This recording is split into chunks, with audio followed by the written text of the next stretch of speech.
Hey everybody, welcome to my YouTube video. I'm very honored to have you here to watch this video. You might have noticed from the title of the video that this is a movie review. And the movie, or the flick that we will be reviewing is Star Wars Return of the Jedi. This is a low quality video. I uh, I'm gonna be making a lot of mouth noises in this video. I'm gonna be making a lot of like wet mouth noises when I talk. I'm gonna be burping. I'm gonna be coughing, farting, maybe coming at some points during the video. Um, which I don't think will be that loud, but I don't. Star Wars is like it's suddenly kind of like cool to be a Star Wars fan, right? Which Star Wars isn't cool. Like is this cool? Would you say that's cool? How about this? Does that look cool to you? I would say it's not cool. None of it's cool. Back in the day, probably this was around, I'd say like fifth grade was the peak of my Star Wars enjoyment. Back when I was in like fifth grade, if I would have been like fat little me, like if I was waddling down the halls in like a Chewbacca shirt, uh, my fellow kids would not look at me and go like, "Hey, look at that kid in the Chewbacca shirt. He sure is cool. Like, let's hang out with him." No, they would look at me and they would say, look at that kid over there. What a fat faggot." So, as the title of the video says, we are going to be talking specifically about Return of the Jedi. Now, this is a movie that is considered to be good by fans of Star Wars, which seems weird to me that it would be considered good, considering the fact that it's actually terrible. I think the reason it's considered good, obviously, is because it's part of the original three movies. Return of the Jedi really just it gets a pass. I think like Attack of the Clones is better than this movie. So here we go. Here we are, the beginning of the movie. This reminds me of being a kid and being too stupid to read these words because they were going too fast and I could barely read. But I just knew Star Wars was coming after the words were over. Obviously these words weren't written by George Lucas. George can't actually read or write, and that's actually just such a miracle that he was able to, create all these Star Wars movies, just being completely illiterate. Um, because it's not like he didn't try to learn how to read or write. It was determined that he was incapable of literacy, which kind of explains the inadequacies in the script. So this opening crawl, it really kind of it reads like an essay that I would type like an hour before it's due. Uh, they tell us in this opening crawl that there is now a new, more powerful Death Star.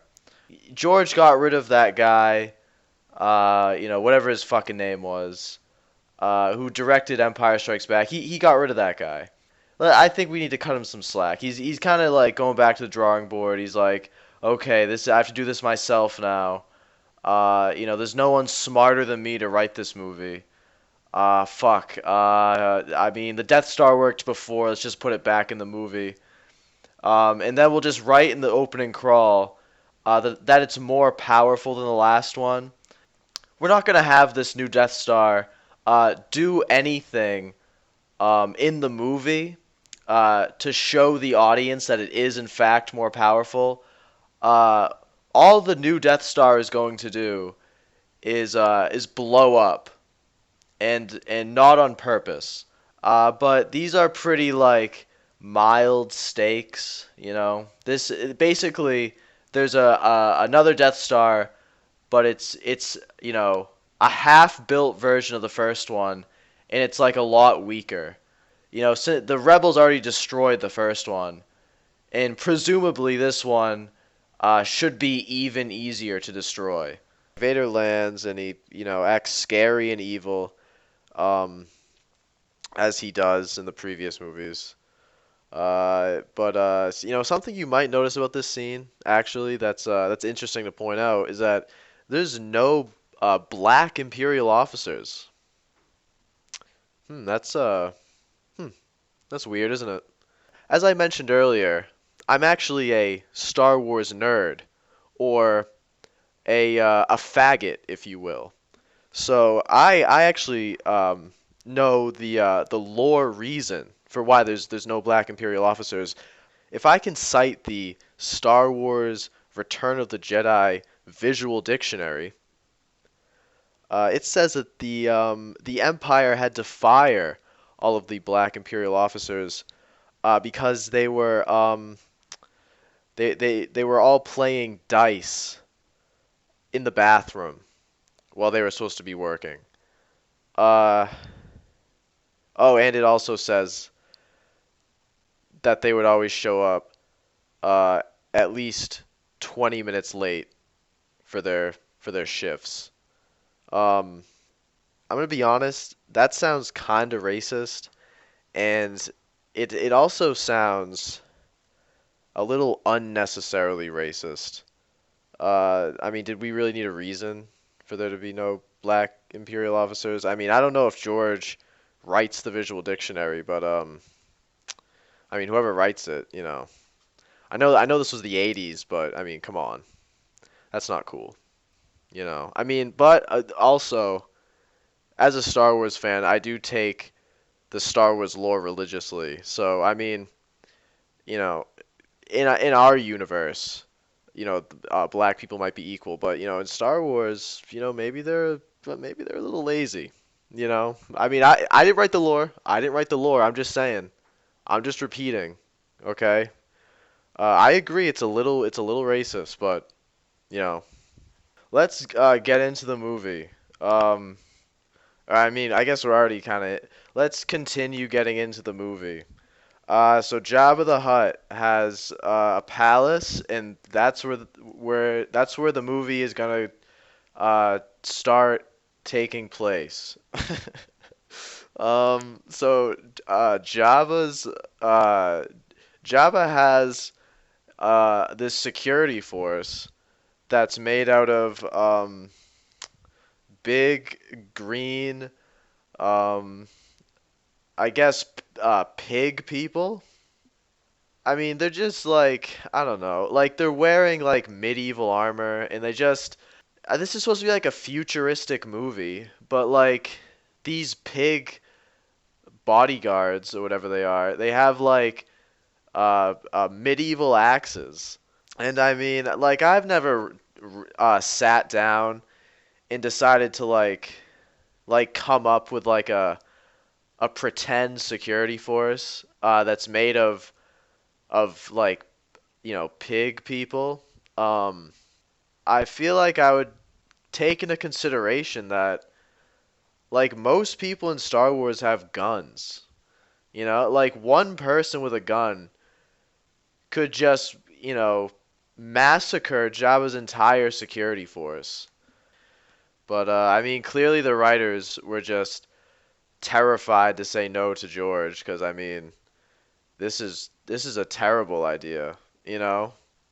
Like imagine how George was just frothing at the mouth, like telling his pig idea to the writer's room. I mean, it was probably scary, you know? Like, yeah, I really can't blame any of the writers for not, like, raising their hand and being like, excuse me, Mr. Lucas? Yeah, isn't this, like, the worst idea ever? I mean, but because they had kids to feed. You can't just get yourself fired by trying to make a movie good. Like, there's a droid torture chamber, which obviously makes no sense because they're droid, like they're robots. Like they can't feel anything. Like even if the droids could be programmed to feel for some reason, like why? Why would someone make that? Why would someone program them to feel pain? I feel like that's kind of not helpful. Also, like why are they being tortured? Um is it for information? I mean, they're droids though, like they're computers. Like couldn't you just I'm assuming they have kind of like just like a hard drive. Like couldn't you just kind of take that out? Now I'm really talking a lot of shit about this movie. But I like to stop every now and again and kind of give George like a pat on the back for certain things. Like George Lucas knows funny. The past two Star Wars movies were too serious and they just weren't funny enough. But listen to this.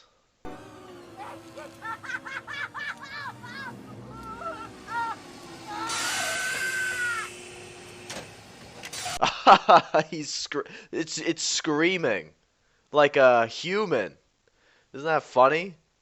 George like thinks that he can write funny things. Like I'm pretty sure like this is supposed to be funny. I mean, we can see his sense of humor throughout the movies he made later. George's sense of humor is like a uh, a funny scream like we see here, or like a character like falling over, or like getting hit by something, uh, or burping. George loves burping. So now we get oh no, uh, there's a mysterious bounty hunter entering the palace, and uh-oh, is that Chewbacca? Chewbacca's captured. Yeah, George really likes to, he puts the audience on an emotional kind of roller coaster. Some stuff happens, and Lando hits his head, and then he pulls down his like clearly like rubber plastic mask uh, that to kind of show his face to the camera. Very subtle, George. But anyway, so then we see, oh my God, oh no, never mind. I mean, yeah, it's Leia. She saves Han. Oh, look, it's the reveal. And then there's like, so two curtains fling back on either side of them, and everyone is behind the curtains. Um, so let's try and backtrack to see how this happened. So, Jabba told everybody in the palace that they were gonna wait all night behind these two curtains, and they were going to say nothing. They were gonna be deathly silent, just waiting behind these two curtains. I guess like a surprise party, I suppose. Why? Why were they behind these two curtains? Did Jabba have a like a hunch that someone was gonna try and save Han? And also, does he know it's Leia? Maybe, I guess. How does he tell everybody in the palace that, hey, yeah, tonight we're all hiding behind these two curtains and just being really quiet? And how does Leia not find out about that? I mean, it seems like she was just kind of hanging out there all day until that happened. Fucking Lando knew, and he just didn't tell Leia about that. So then Han gets captured and he gets taken to a little prison cell, and we see like a nice reunion between Han and Chewie. Um, where Chewie reveals to Han and therefore to the audience that Luke is now a Jedi Knight. And obviously we as the audience can't tell what Chewbacca's saying. Um, or actually, at least us English speakers can't. I didn't really do like any research on this part, and about like what I'm about to say. But and also linguistics. Like I'm no linguistics expert. It's not my field, but I can kind of pick out like certain Latin roots. And I think Chewbacca's actually speaking Spanish in this movie. So I mean that's actually pretty cool. So if you were bilingual, you would just be able to understand everything Chewbacca's saying. I mean, it's actually the same with R2, R2D2. I don't think that's Spanish. I'm pretty sure that's Chinese.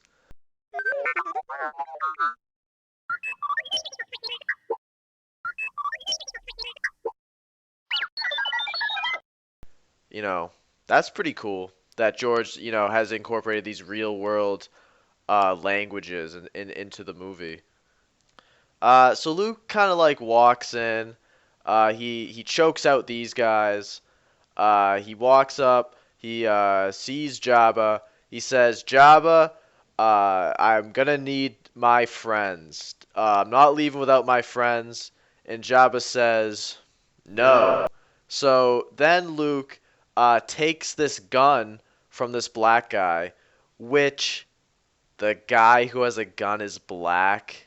I mean, come on. Really?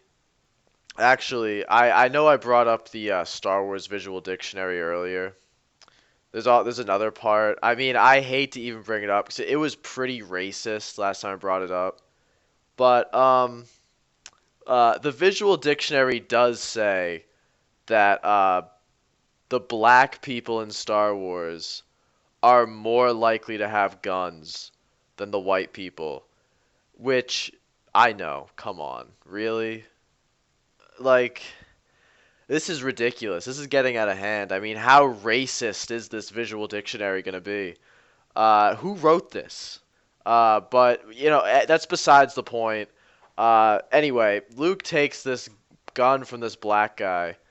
I guess his plan is to shoot everyone to save his friends, which doesn't really work that well because he falls in the Rancor pit. But even before he falls in the Rancor pit, we can kind of see that like the plan already isn't going that well.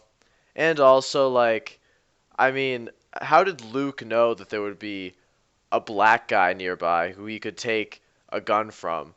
I mean, obviously, according to the Visual Dictionary, if Luke knew there would be a black guy there, he could have inferred with great certainty that that black guy would have a gun. Now, I'm not saying in the real world black people usually have guns. I'm saying that according to this visual dictionary, in the Star Wars universe, in the pretend Star Wars universe that's not real and is not our universe, the black people usually have guns. And I didn't write it either, and I don't think that should be the case. What was I talking about? Luke. Oh yeah, Luke could have brought his own gun with him, but what I think might have happened is I think he probably woke up kind of late, and he kind of probably like rushed out to Jabba's palace, and he probably forgot his gun, or maybe he just lost it, or I don't know. But Luke also has a lightsaber that we see him use to murder everyone. So that begs the question: why does he even have the gun? Or I mean, why does he need this black gentleman's gun? And that's because his lightsaber he stuffed it inside R2D2 so that R2D2 could shoot the lightsaber out to him in this scene. Obviously, Luke doesn't know that this is gonna happen, so I don't know why his lightsaber's inside R2D2. Maybe so that R2D2 could shoot the lightsaber to him while he's in the palace. But I mean, R2D2 is nowhere to be found in this scene, so that wouldn't have worked. I mean, maybe that's why he took the gun from this nice black man. But Luke also could have just had his lightsaber on him. But so, if Luke, the thing is though, if what I don't understand, again, it's just it doesn't mean that it's bad. It just means that a simpleton like me, George, is having trouble understanding your movie.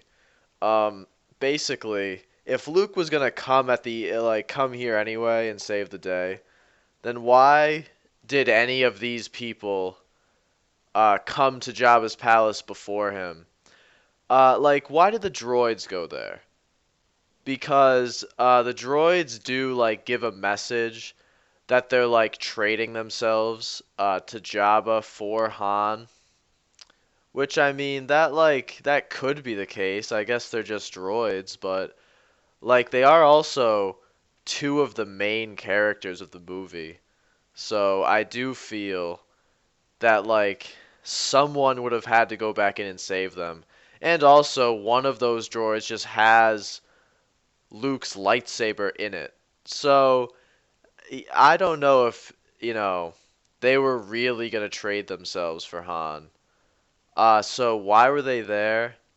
And also, why did Leia bring Chewbacca in?